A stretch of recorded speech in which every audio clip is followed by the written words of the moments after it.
Hello everyone, welcome back to the Mark Dasak. So as you people all aware that we are doing the previous year paper series. In this previous year paper series, we are done with the CAPF 2024 paper as well as CDS 1 2025 and the Geoscientist 2025 paper. So in this series, going ahead with the next paper, we are moving towards the CDS 2024 paper 2. We are doing the GS section. So let's begin the session without wasting any further time. So we are moving with the set A of this examination, and it start with the science portion that quite easy in this paper. So let's begin the session. First question says, which one of the following among the following is not in micronutrients?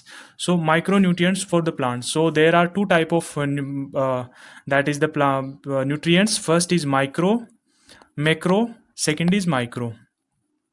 So in micro you can say that carbon hydrogen हो गया, oxygen हो गया, nitrogen हो गया, okay, potassium हो गया, फिर हो गया ये फॉस्फोरस हो गया, फिर कैल्शियम हो गया, है ना, फिर मैग्नीज हो गया, सॉरी मैग्नीशियम हो गया, फिर सल्फर हो गया. इधर आप माइक्रो में देखोगे तो माइक्रो में हो गया आयरन हो गया, Fe हो गया, फिर मैग्नीज हो गया, फिर बोरोन हो गया, ओके, फिर मोलिब्डेनम हो गया, फिर कॉपर हो गया, और zinc and chlorine, nickel and cobalt, sodium that is Na, and silicon. Okay, so these are micronutrients, these are macronutrients. So हमें क्या पूछा है, माइक्रोन्यूट्रिएंट कौन सा नहीं है?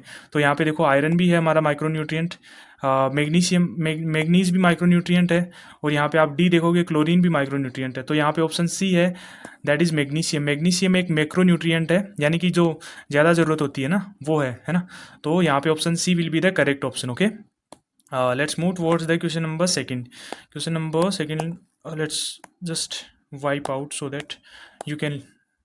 Okay, wait.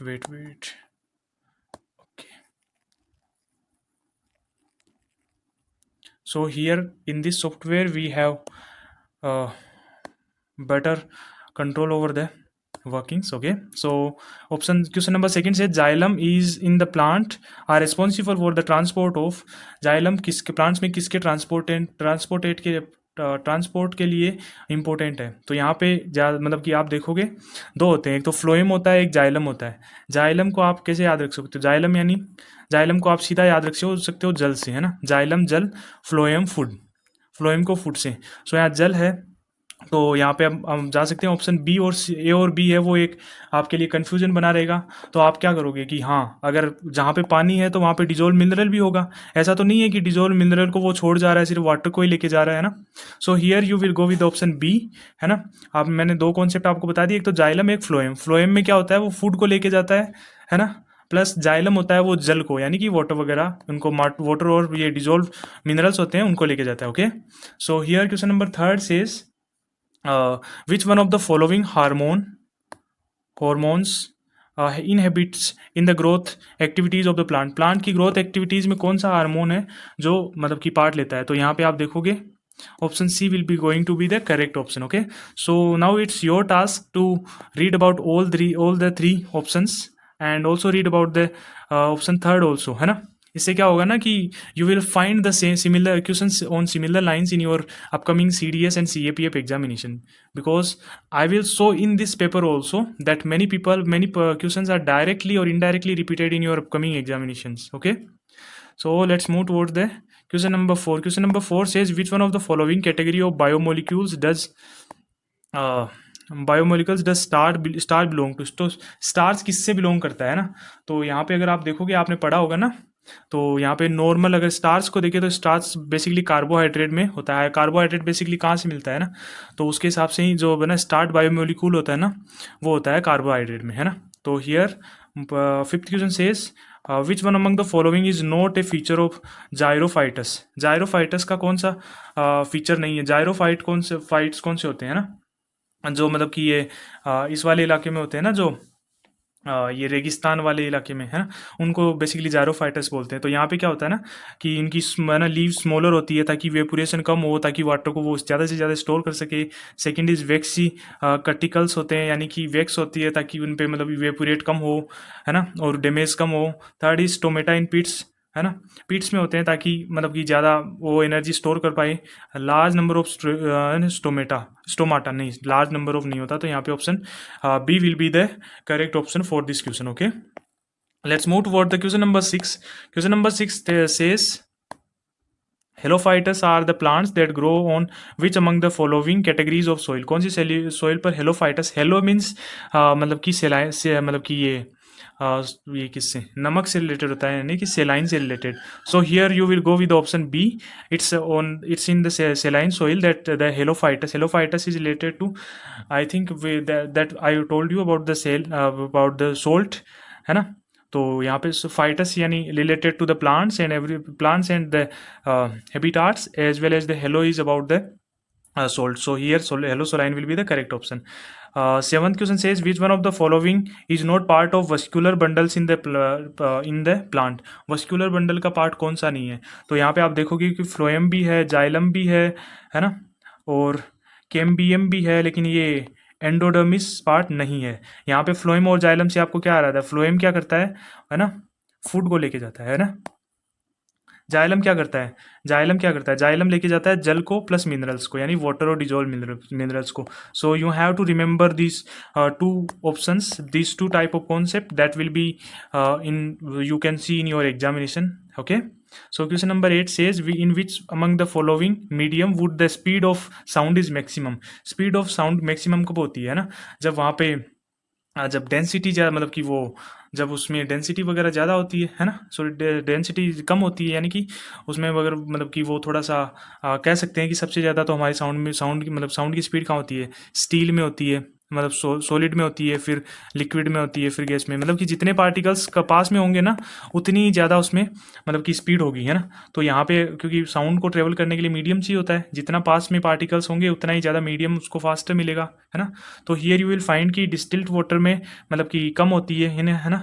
तो यहाँ पे भी ड्रिंकिंग वाटर भी नहीं होगा, मेथनॉल में भी कम होता है। फिर यहाँ पे सी वाटर में देखोगे तो यहाँ पे जब सोल्ट वगैरह मिले होते हैं ना, जिसके कारण ये इसका ये है ना, इसकी डेंसिटी कम हो जाती है, और ये जैसे जैसे कि आप देखोगे, है ना। तो option B will be the correct option. तो यहाँ पे साउंड की स्पीड मैक्सिमम हो जाती है। Okay, so question number 9 says which organelle in the animal cell can digest foreign materials. तो फॉरेन मटेरियल्स को कौन सा वो जो है एनिमल सेल में ऑर्गेनल है जो डाइजेस्ट कर पाता है। सो यहाँ पे आपने सुना होगा ना कि लाइसोसोम के बारे में सुना होगा कि ये सुसाइडिंग बैग है।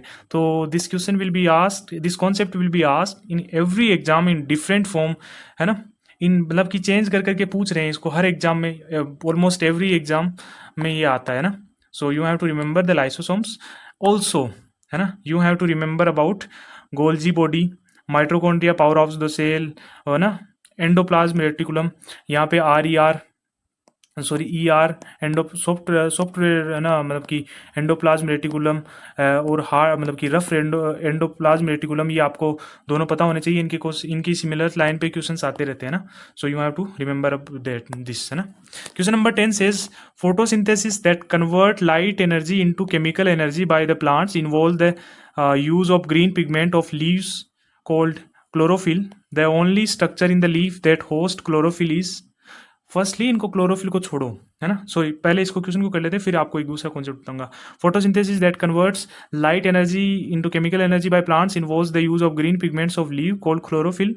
The only structure in the leaf that host chlorophyll का ना किससे होस्ट होता है। यहाँ पे अगर आप वर्डिंग्स पे भी जाओगे तो भी कर पाओगे, वर्डिंग्स में क्लोरो, तो यहाँ option C will be the going to be correct option. Okay, option C have the similar lines about the chlorophyll and this will be the correct option about in the lines of fact, because chloroplast chlorophyll को host करता है। Okay, so let's move towards the question number 11. Okay, I was telling you a concept, है ना। The concept says, concept क्या बोलता है कि, है ना, जो ये फोटोसिंथेसिस वाली एक्टिविटी होती है ना, ये एंडोथर्मिक रिएक्शन है या फिर एक्सोथर्मिक है। जो प्लांट्स है ना मतलब कि फूड बनाते हैं जो है ना, वो एक्सोथर्मिक रिएक्शन है, एंडोथर्मिक रिएक्शन है, ये आपको पता होना चाहिए, है ना। हमने PYQ किया भी है ये, है ना। Okay, question number 11 says in which one of the following colloids the dispersion medium is liquid. यहाँ पे लिक्विड कौन सा होता है, dispersion medium.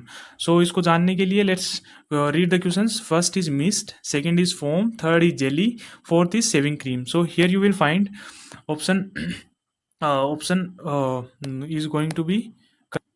So in colloids दो कॉन्सेप्ट होते हैं, एक तो है ना डिस्पर्जिंग मीडियम होता है और एक होता है डिस्पर्स्ड फेज, है ना। तो यहाँ पे अगर आप देखोगे तो मिस्ट, है ना, तो मिस्ट में जो अगर आप देखोगे तो मिस्ट में होता है डिस्पर्जन मीडियम, तो होता है ये मिस्ट में होता है, एक minute, just wait a minute. Okay, so here option B will be going to be correct for you, है ना। और अगर आप देखोगे इसको अगर थोड़ा सा ढंग से, तो यू विल फाइंड कि फॉर्म होता है ना, उसमें होता है डिस्पर्जन, एक तो होता है डिस्पर्स्ड फेज होता है, एक है ना डिस्पर्जन मीडियम होता है। तो यहाँ पे आप डिस्पर्जन मीडियम देखोगे तो यहाँ पे लिक्विड हो जाएगा, है ना, और डिस्पर्स फेज देखोगे वो गैस हो जाएगा, है ना। अगर मिस्ट में देखोगे तो मिस्ट में आपको ये डिस्पर्स्ड फेज तो हो जाएगा लिक्विड एंड डिस्पर्जन मीडियम हो जाएगा गैस। तो यहाँ पे है ना मिस्ट में इसका उल्टा हो जाएगा, है ना।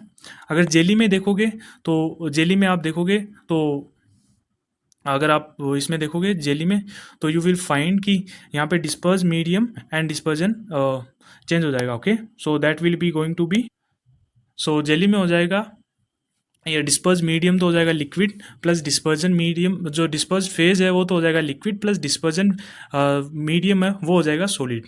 अगर आप शेविंग क्रीम में देखोगे तो यहाँ पे आप देखोगे तो डिस्पर्जन मीडियम तो हो जाएगा ये,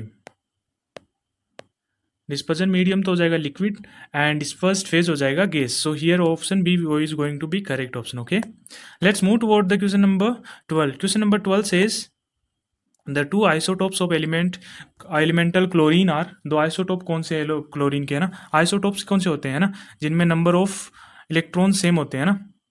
तो यहाँ पे अगर आप देखोगे तो यानी कि यहाँ पे सही सेम दिखा रहा है ना। तो यहाँ पे option D is going to be correct option. Okay, यहाँ पे आप कंफ्यूज हो सकते हो, यहाँ पे, है ना। यहाँ पे एटॉमिक मास दे क्या है ये 36 35, यहाँ पे 35 37।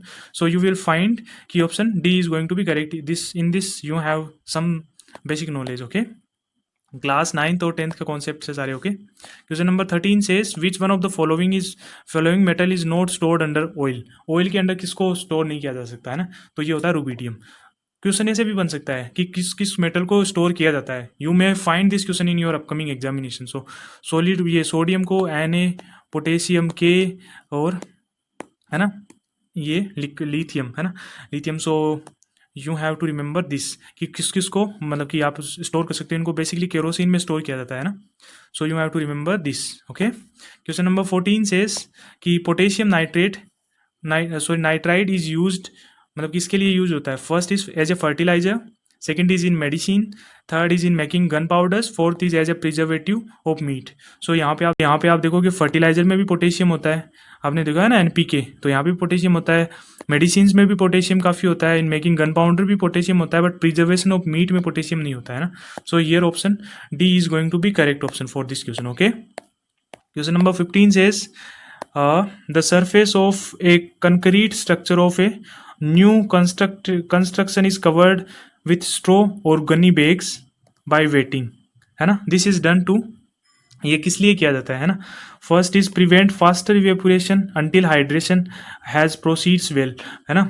तो यहाँ पे क्या होता है ना कि अगर इसको नहीं करे तो जो इवेपोरेशन होगा ना, जो गर्मी के कारण, जो सनलाइट के कारण वो ज़्यादा हो जाएगा, जिससे कि बाहर वाली तो है ना मतलब इवेपोरेट हो जाएगा वाटर, प्लस जो अंदर है वो नमी बनी रहेगी, जिससे कि क्रैक्स आ जाएंगे, जिससे वो मतलब कि सीमेंट है वो जंग से काम नहीं कर पाएगी, है ना। So here you will find option A will be the correct option. What option B says protect the concrete structure from contamination by dust particle, नहीं इससे कुछ नहीं होता।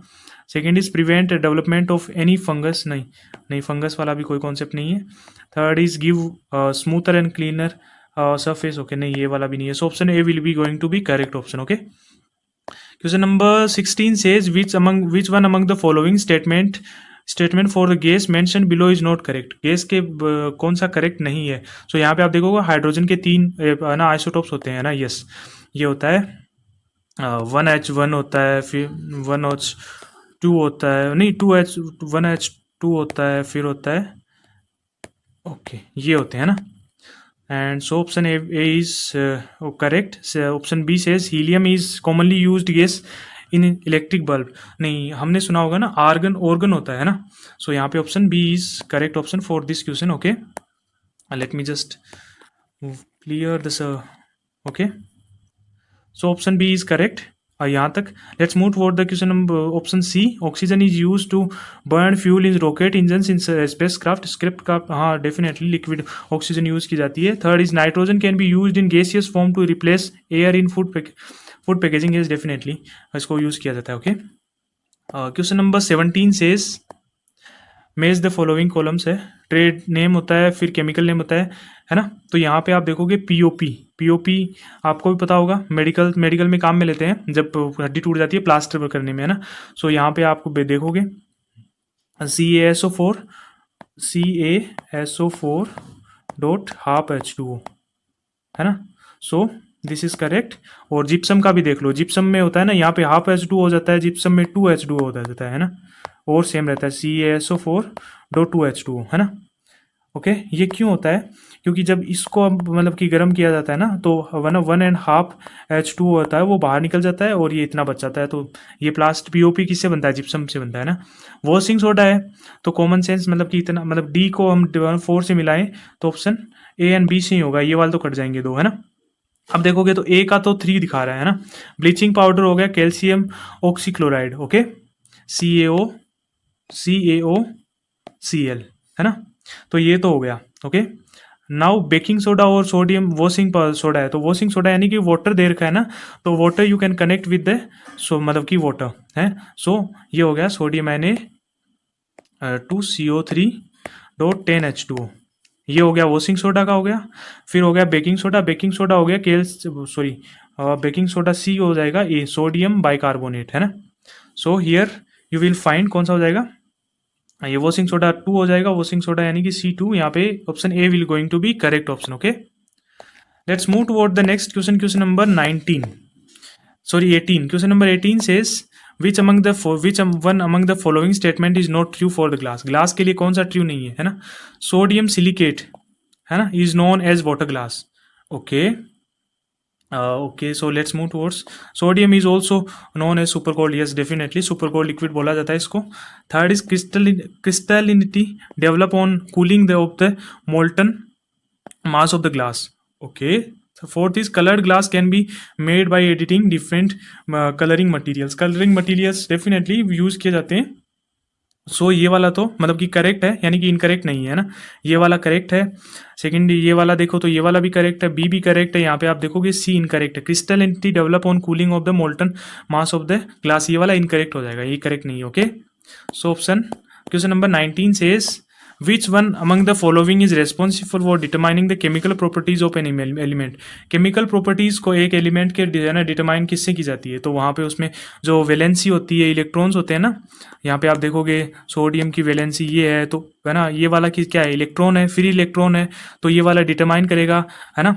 अगर Na प्लस हो जाएगा तो ये वाला चला जाएगा, है ना, ये वाला चले जाएगा तो फिर ये वाली पूरी वैलेंसी बढ़ जाएगी, फिर ये अलग टाइप से डिफरेंट वे में एक्ट करेगा। अभी ये डिफरेंट वे में एक्ट कर रहा है ना। सो यू विल फाइंड कि डेफिनेटली इलेक्ट्रॉन्स आर मतलब कि इलेक्ट्रॉन्स होते हैं वो होते हैं। Okay, so here option B is going to be correct option. Okay, so question number 20 says which one among the following is used in bleaching of the paper की bleaching में कौन सा यूज़ किया जाता है। So here you will find कि या chloride, okay, chlorobenzene, ammonium chloride, तो here hydrochloric acid. Okay, so HCl basically ना जो Cl यूज़ किया जाता है ना, Cl माइनस यूज़ किया जाता है ना। सो here you can say the component that is HCl that is used। okay, so option D is going to be correct for 20th question। okay, 21st question says X-ray can be used to, X-ray किसके लिए use होता है, inspect welded joints between two metal part in the machine. Okay, हाँ, study structure of the crystalline, तो ये basically just general statement है। यहाँ पे आप इनकरेक्ट भी कैसे कर पाओगे, क्या इनकरेक्ट कर पाओगे। Okay, so here you will going to be option C, and here your task is to remember the sequence of the energies of these rays, X-ray, gamma rays, है ना, और beta rays as well as the infrared rays, है ना, ultraviolet rays, है ना, visible raise. सो इनका आपको याद करना पड़ेगा। Okay, so you have to remember, ये पीवाई क्यों आ रखा है ना, so you have to remember. Question number 82 says which one of the following heat transfers is an example of convection? convection का कौन सा example है? So this type of question will be was asked in I think CAPF 2024 paper and CDS 2025 first paper, है ना, और ये अभी भी आ गया, तो you have to remember this, है ना। कन्वेक्शन है, कन्वेक्शन किस में होगा, है ना, first is heating of the food in microwave oven, नहीं इसमें भी नहीं होगा। फीलिंग वो मत, ये तो रेडिएशन से होता है। Fourth says heating of a brass rod ना, one at one end of, नहीं नहीं ये भी नहीं होगा। So option B is going to be correct option. Okay, so ये वाला तो रेडिएशन से होगा ना, इससे थोड़ी होगा। So option B is going to be correct. Boiling water in the pot on a गाना gas stove. So now it's your duty, ये तो मैंने बता दिया रेडिएशन से होगा। इनके लिए कौन सा टर्म यूज किया जाता है वो आप मेरे को कमेंट सेक्शन में बताओगे कि क्या यूज करेंगे। Heating of the food in the microwave के लिए क्या करेंगे, है ना। सो you have to do your work. Okay, question number 23 says the phenomena of rainbow formation by the water droplet involves, तो इसमें कौन सा फिनोमिना यूज किया था? सिंगल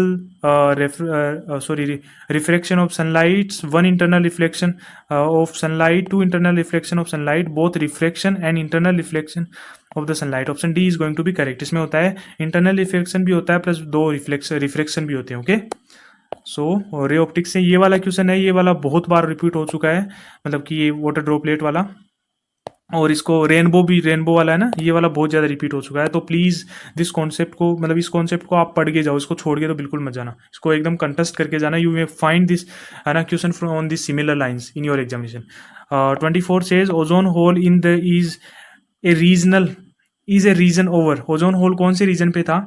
तो ये वाला इसमें कभी कभी है ना अटलांटिक और ये अंटार्कटिक और है ना आर्कटिक में आप कंफ्यूज हो जाते हो। CFC गैसेस तो आप याद ही रख सकते हो, क्लोरोफ्लोरोकार्बन। यहाँ पे कार्बन डाइऑक्साइड के कारण नहीं था, ये CFC के कारण ही था। तो यहाँ पे आप डायरेक्टली ऑप्शन बी और डी को तो एलिमिनेट कर ही पाओगे, है ना। बचा कौन सा, ए और सी। तो यहाँ पे अगर आपको कंफर्म याद है कि अटलांटिक ही था तो आप ऑप्शन ए के साथ जा सकते हो, वरना इट्स योर ड्यूटी, है ना। अगर आपका माइनस नेगेटिव चला गया तो it's your responsibility. Question number 25 says which of the following are the major missions of Indian Space Research Organization of 2020 in 2023? ISRO के कौन से मिशंस थे मेजर मिशन 2023 में? तो यहाँ पे आप देखोगे एक तो चंद्रयान हो गया, है ना, एक फिर आपका ये हो जाएगा सोलार मिशन और आदित्य L1, ये वाला लिक्विड फ्यूल पावर रॉकेट नहीं, ये वाला भी नहीं है, सोलर पावर रॉकेट ये वाला भी नहीं है। तो option A is going to be correct option. Okay, question number 26 says which one of the following is the most appropriate reason for aircraft being equipped with the conducting tires? conducting tires यानी होता है ना क्यों बनाए जाते हैं, है ना, वो ही क्यों लगाए जाते हैं, नॉर्मल टायर क्यों नहीं लगाए जाते? So you let's read the options. They can transfer the charge accumulated on their surface during the lightning. Okay, they can transfer the charge accumulated on their surface being rubbed by any air particle. Okay, they can transfer the charge accumulated on their surface due to in-flight operation of several gadgets. Okay, for preventing sparks while they land on the ground. Yes, definitely. यहाँ पे अगर आप most appropriate पे जाओगे, इनमें से आप अगर मतलब कि कुछ मतलब ये भी कर सकते हो, they can accumulate, they can transfer, है ना, ये वाला भी यूज़ कर सकते हो, है ना, बट ये वाला तो नहीं होगा ना। Okay, equipped with conducting tyres है। तो यहाँ पे आप देखोगे कि option D is going to be correct, क्योंकि ये प्रिवेंट करता है। अगर प्रिवेंट नहीं करेगा तो एक एयरक्राफ्ट में मतलब कि फायर की संभावना है ना। तो यहाँ पे option D is going to be correct. 27 says which one of the following statement for person suffering from presbyopia के लिए कौन सा करेक्ट है ना।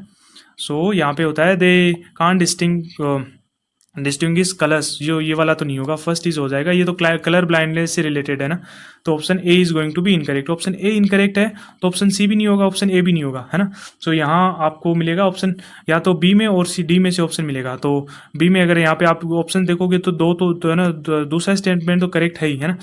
सो दूसरा स्टेटमेंट क्या है, it usually develop by ageing. Okay, दूसरा तो करेक्ट है, जनरल स्टेटमेंट है। Third is they wear either bifocal lens consisting of both concave convex lenses और प्रोग्रेसिव लेंसेज। डेफिनेटली, मतलब कि दोनों कमजोर है तो कॉन्वेक्स और कॉन्केव दोनों लगाते हैं, है ना।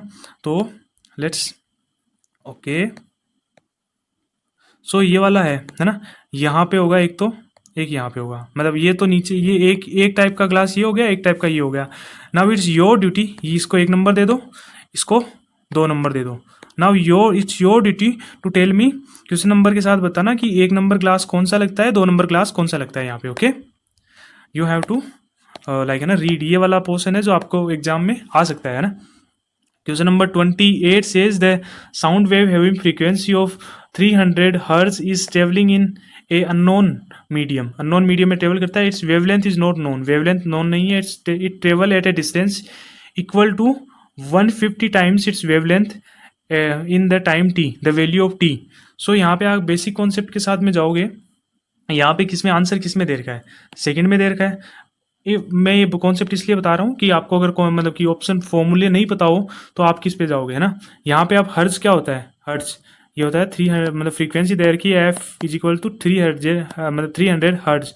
हर्ट्ज को कैसे लिख सकते हो, 1/सेकेंड, है ना। 1/सेकेंड हमें क्या ऑप्शन में चाहिए, सेकेंड ऊपर चाहिए, है ना। सो यहाँ पे आप देखोगे फिर ऑप्शन क्या दे रखे हैं, मतलब ऑप्शन ऐसे दे रखे हैं कि यहाँ पे ऐसा वैसा डिवाइड हो रखा है ना। सो यहाँ पे या तो ऑप्शन, अगर आप कंफ्यूज हो तो या तो आप देख सकते हो ऑप्शन ए होगा या ऑप्शन डी होगा, है ना। इनमें ज़्यादा कंफ्यूजन रहता है, और बी और सी को तो आप वैसे काट सकते हो, है ना, क्योंकि ये किसी हिसाब से रिलेवेंट नहीं लग रहा है ना। तो यहाँ पे होता है 150 टाइम्स है। तो यहाँ पे आप देखोगे कि ये सेकंड नीचे दे रखा है ना, सेकंड इनवर्स दे रखा है, तो इसको ऊपर लेके जाना है, ऊपर लेके जाना है तो एफ नीचे आएगा, एफ नीचे आएगा तो टाइम्स एन ऊपर चला जाएगा। Okay, so distance equal to 30, मतलब 150 टाइम्स। ओके, सो यहाँ पे आप देखोगे तो time T is equal to क्या हो जाएगा, यहाँ पे कितनी डिस्टेंस, मतलब कितने टाइम है ना, 150 टाइम्स, है ना, कितने फ्रीक्वेंसी के साथ, ये 300, तो यहाँ पे 150/300 हो जाएगा। यहाँ पे हो जाएगा, ये 1/सेकेंड था, है ना, ये ऊपर जाएगा तो सेकेंड हो जाएगा, तो ये कितना हो जाएगा 0.5 second. Okay, 5 second. So option A is going to be correct option. Okay, so let's move towards next question. Next question says 29th question says mission Shakti of the India is related to which one of the following. ये अभी CDS में भी आया था, अभी 20 I think नहीं CAPF में भी आया था ये क्वेश्चन 2024 वाले में, और CDS 2024 सेकंड में भी आ गया है ना। तो आप देख सकते हो कि अभी वाले जो पेपर होंगे उसमें भी काफ़ी चांसेस है कि ये वाले कॉन्सेप्ट रिवीजन मतलब कि रिवाइज हो। तो यहाँ पे आप देखो मिशन शक्ति किससे रिलेटेड है, तो ये हमने देखा था उस टाइम, ये है ना रॉकेट डिस्ट्रॉयर है, ये use rocket to destroy an orbiting satellite. ये वाला PYQ है, ये हमने कर रखा है, ये CAPF 2024 का क्वेश्चन है, तो ये आपको याद होना चाहिए क्योंकि PYQs ऑलरेडी हमने वो कर चुके हैं ना। Question number 30 says in sun and earth system the sun earth and Lagrange point L4 forms. ये वाला क्वेश्चन CAPF 2024 में आ रखा है, या वहाँ पे है ना L1 और L2 पूछा था, यहाँ पे L4 पूछ लिया है ना। तो यहाँ पे आप देखोगे ना तो ये L4 बेसिकली ये है ना बेसिकली इक्विलेटरल ट्रायंगल बनाता है। यहाँ पे ये हो जाता है, ये सन हो गया, ये अर्थ हो गई, ये वाला L4 पॉइंट हो गया, है ना। तो ये ऐसे हो जाएगा, है ना। सो ये सब वाला है आई थिंक, है ना। यहाँ पे L3 भी याद रखना, L1 ये वाला ऑर्बिट में L1 इस तरफ हो जाएगा, L2 इस तरफ हो जाएगा, है ना। यहाँ पे आपको डिस्टेंस पूछी थी याद है, तो सन और अर्थ के बीच में डिस्टेंस कितनी है, 40,95,98,000 किलोमीटर है ना। पेरीहेलियन और एपीहेलियन भी पता होगा, है ना, एपे हेलियन, है ना, पेरीहीलियन भी पता होगा, एपीहेलियन भी पता हो। पेरी यानी पास में होगा, है ना, पास में होगा तो फिर इससे कम डिस्टेंस हो जाएगी जो कि 3 जनवरी को होता है ना। एपीहीलियन यानी एपी यानी अब दूर हो जाएगा, दूर होगा तो इससे ज़्यादा डिस्टेंस हो जाएगी, ये 3 जून को हो जाएगा ये फिनोमिना। तो ये वाले याद रखना आप अपने एग्जाम के टाइम पे, बहुत ज़्यादा इंपॉर्टेंट बन जाते हैं ये वाले कॉन्सेप्ट। ये वाला स्टैटिक पार्ट है ना, इससे तो गलत होना ही नहीं चाहिए आपका question. Okay, 31st question says विच मैच करना है ना। ट्रेनिंग इंस्टीट्यूट है, लोकेशन है, तो यहाँ पे आप देखोगे कि कौन सी है जो आपको पता होगी। तो first is LBSNAA, Lal Bahadur Shastri national academy for administration, ये तो आपको पता ही है, सबको पता है, सब वो यूट्यूब पे देखते होंगे इसके मोटिवेशनल स्टेटस, है ना। तो here option B is going to be towards go option, मतलब कि ए की तरफ जा रहा है। ओके, सो बी का फर्स्ट है, सो ऑप्शन ए और डी तो वो यहीं से एलिमिनेट हो गए, है ना। एंड सी का फिर 2 हो जाएगा, सी का 2 हो जाएगा। Okay, national academy of audit and accounts वाला शिमला में हो जाएगा। फिर अभी देखोगे, ओके, सो अभी क्या होगा, अभी देखो इसमें national academy of custom indirect taxes and narcotics, narcotics वाला कहाँ होगा, तो ये आप देखोगे तो नारकोटिक्स वाला हो जाएगा, कहाँ पे हो जाएगा, आई थिंक ये शिमला, ये इसमें हो जाएगा, नारकोटिक्स हो जाएगा, ए का 3 हो जाएगा, यहाँ पे मुंबई में हो जाएगा नारकोटिक्स, प्लस ये वाला हो जाएगा ना all India institute of local governance, ये हो जाएगा पाल समुद्रम में। Okay, so option D, option कौन सा हो गया, option C is going to be correct option. Okay, नहीं नहीं नहीं नहीं, there is a mistake, okay we have done a mistake, ये वाला हो जाएगा पाल समुद्रम में, ये लोकल इंस्टीट्यूट वाला हो जाएगा मुंबई में, है ना। सो यहाँ पे ऑप्शन सी करेक्ट हो जाएगा। Okay, we have done some like, है ना, मिसमैच कर दिया था। Okay, 32nd question says the flag code of India superseded the flag code India, है ना। Okay, the state emblem of India is an adaptation of lion capital of Ashoka at Sarnath. So in this type of, मतलब कि पहले जैसा concept है ना, तो यहाँ पे आप देखोगे कि यहाँ सुपरसीड कर रहा है, जनरल स्टेटमेंट कर सकता है ना, और एग्जामिनर इसको गलत क्यों बनाएगा, है ना। तो ये वाला तो सही है, उसमें दूसरे में देखोगे तो हाँ अशोका का सारनाथ वाला है, तो ये वाला तो जनरल कॉन्सेप्ट आप क्लास 8 से पढ़ते आ रहे हो, है ना। तो option C is going to be correct in this. Okay, question number 33 says which one of the following is not among the thematic area of national mission on sustainable habitat, है ना। Sustainable habitat वाला है, ये वाला direct question अभी भी आ सकता है एग्जाम में, ये स्कीम्स, ये पॉलिसीज, ये वाले हैबिटाट, ये है ना प्रोग्राम्स, है ना, ये वाले कभी भी आ सकते हैं एग्जाम में, है ना।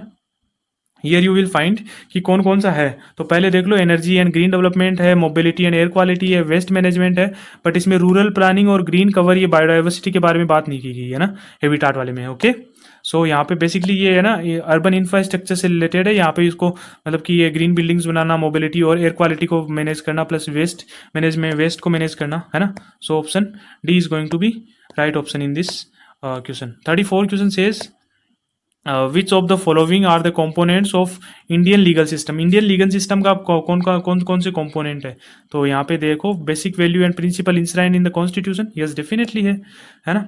सेकंड क्या है, right and obligations conferred by ordinary status statute, yes definitely, ये भी करेक्ट है। Third is organisational setup to enforce right and obligations with in the constitutional norms, ये भी करेक्ट है। फोर्थ क्या है, legal and judicial person, definitely fourth भी correct है। तो यहाँ पे आप देखोगे कि all four is going to be correct option. Okay, so यहाँ पे जो हमारा क्लास 8 9th वाला कॉन्सेप्ट होता है ना, ऑल ऑफ द अबव वाला, वो वाला लग गया यहाँ पे, है ना। यहाँ पे जनरल स्टेटमेंट हो तो वो वाला लग जाता है, जब तक कोई पर्टिकुलर स्टेटमेंट नहीं पूछे तब तो नहीं लगता, बट जनरल स्टेटमेंट में लग जाता है ना। And one of the most asked question, ये CAPF 2024 में भी आया था, ये CDS में भी आया है, इसका मतलब ये इंपॉर्टेंट कॉन्सेप्ट है। विलेज वाइब्रेंट विलेज प्रोग्राम है, ये CAPF 2024 में भी आ चुका है, प्लस 2024 सेकंड वाला CDS में भी आ चुका है ना। तो यहाँ पे आप देखोगे ये सेंट्रल स्पॉन्सर्ड स्कीम नहीं है, सेंट्रल सेक्टर स्कीम है ना। Second is this program is launch in 2021 में, ये लॉन्च नहीं हुआ था, ये बाद में हुआ था शायद, आई थिंक 2022 या 3 में हुआ था, है ना। 3 में हुआ था, 2023 में हुआ था, 2024 में, आई डोंट नो रिमेंबर, मतलब मेरे को रिमेंबर नहीं है, बट हाँ इसके 2021 के बाद में हुआ था ये वाला, इसमें तो नहीं हुआ था।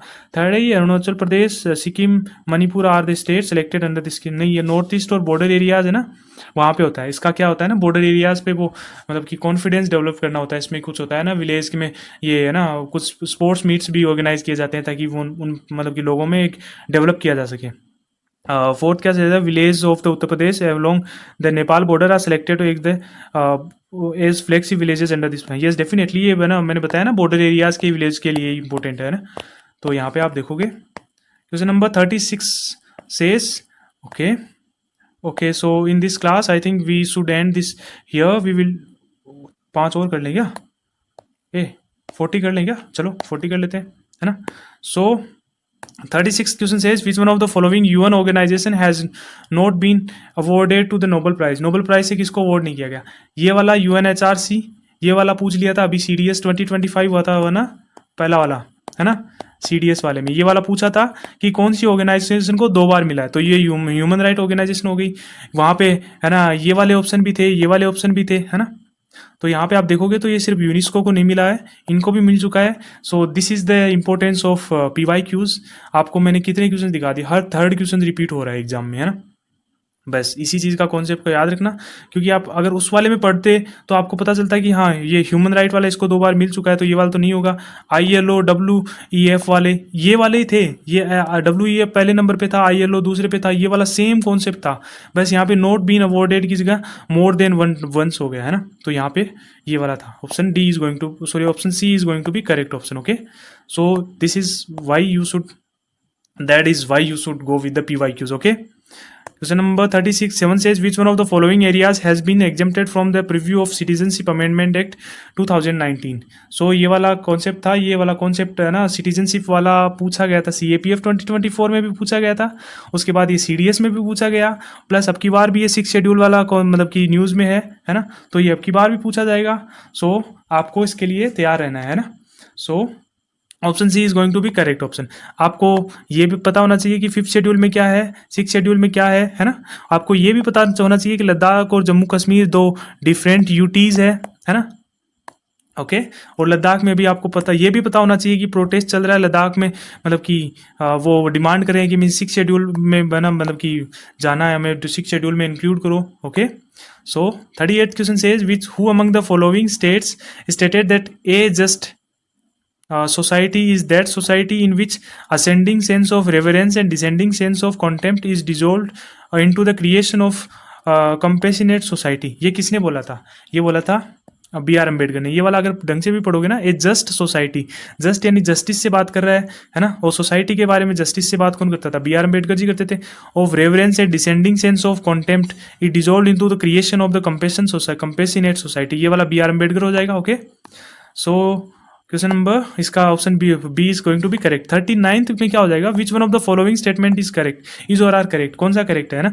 Criminal laws is exclusively a subject under the state list of the India. नहीं, क्रिमिनल लॉज नहीं है ना, हमारे पास ऑलरेडी मतलब कि क्रिमिनल लॉज है वो हमारे स्टेट के नहीं है, सेंटर के है ना, तो यहाँ पे option A is going to be incorrect है ना। Second is code of civil procedure fail under the concurrent list of the constitution of India. हाँ, कोड ऑफ सिविल वाला है, ये वाला कंकरेंट लिस्ट में हो सकता है ना। So option B is going to be correct option. Okay, question number 40 says, question number 40 क्या बोल रहा है? Okay, question number 40 says arrange the following agreements into between India and Pakistan in chronological order. ये वाला अभी आपके अपकमिंग एग्जाम के लिए भी ये चारों पढ़ लेना, कोई सा भी आ सकता है। इंडस वाटर ट्रीटी भी के बारे में पढ़ लेना, सारे के सारे ये न्यूक्लियर वॉर वाले इंस्टॉलेशंस के बारे में न्यूज़ में था अभी, ये वाले सारे पढ़ लेना, ये वाले बहुत ज़्यादा इंपॉर्टेंट है। India Pakistan relations is very very important, very important for your 2025 examinations है ना। ये वाला क्लियर कट है, इनके बारे में पढ़ के ही जाना है ना। तो यहाँ पे आप देखोगे तो क्रोनोलॉजिकल ऑर्डर में करना है, तो पहले इंडस्ट्री मतलब कि आप कॉमन सेंस ही लगाओ ना। न्यूक्लियर फैसिलिटी वाला तो बाद में हुआ था, तो न्यूक्लियर वाले 3 और 4 तो बाद में आएंगे है ना, तो 3 और 4 बाद में इसमें है ना, ये वाला काट दो है ना। यहाँ पे आप देखोगे तो पहले कौन सा हुआ था, पहले आप देखोगे तो इंडस वाटर वाला हुआ था, फिर ताशकंद हुआ था है ना।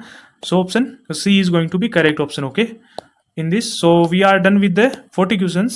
In 40 minutes we are done with this 40 questions. So for today's class we are ending here only, and from tomorrow we will move towards the 41st question. We will try to finish this series in 3 lectures, 3 episode.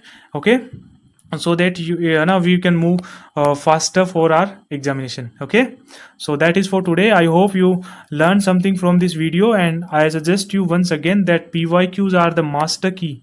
PYQs master की है ना, आपको करना ही करना है। PYQ के बिना आप कुछ नहीं कर सकते। ओके, इन योर एग्जामिनेशन आप 5 से 7 क्वेश्चन तो ऐसे होते हैं जो आप डायरेक्ट PYQs डायरेक्ट मतलब वर्डिंग भी चेंज नहीं होती, you will find direct options, direct answers. Okay, so do it religiously. Okay, so that's it, bye.